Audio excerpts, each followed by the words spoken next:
Bonjour Vincent Hervouette. Guten Tag, bonjour à tous. Guten Tag. Alors qu'est-ce qui se passe en Autriche? On a vu ce coup de théâtre à Vienne avec l'opposition qui renverse le chancelier Kurz qui vient de remporter un succès historique aux élections européennes. Qu'est-ce qui se passe?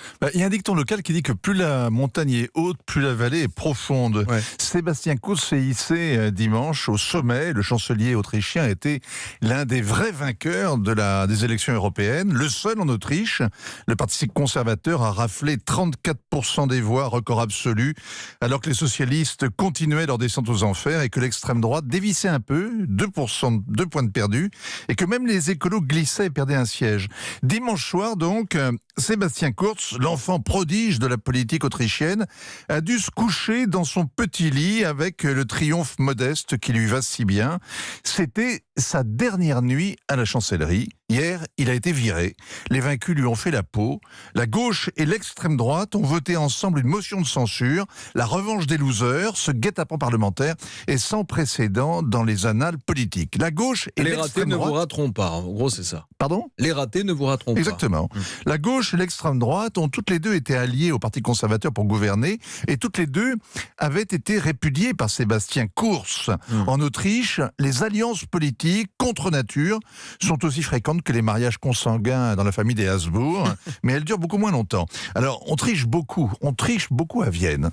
La gauche a été trahie quand Sébastien Kurz est devenu le plus jeune chef de gouvernement au monde il y a 1 an et demi. Il a porté de la fraîcheur à la droite en Lodène. Il a aussitôt enterré la grande coalition, figée dans un centrisme que même les Alpes finissaient par trouver pesant. Et par la suite, Sébastien Kurz s'est allié à l'extrême droite. Bien décidé à lui siphonner et son programme et son électorat, c'est la version viennoise du programme commun. Ça rappelle François Mitterrand valsant avec les communistes.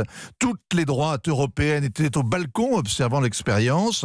Et puis il y a 10 jours, le scandale de l'Ibiza Gate y a mis fin. Une vidéo a montré le chef du FPO en vacances en train de négocier un pacte de corruption avec la pseudo-nièce d'un milliardaire russe. Le coup monté pue la provocation, barbouzarde, c'est Vienne, ni d'espion.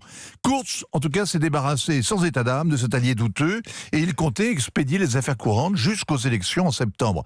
Les ratés, donc, ne l'ont pas raté et tous ceux qui détestent le trop habile Sébastien et rêvaient de lui décrocher 1000 flèches se sont donc vengés. Ils vont devoir maintenant le supporter H24 en campagne, se victimisant à plein temps et les sondages lui promettent une revanche absolument éclatante. Vous êtes remarquable, Vincent Hervouette. On comprend tout. On a l'impression qu'on est là avec eux.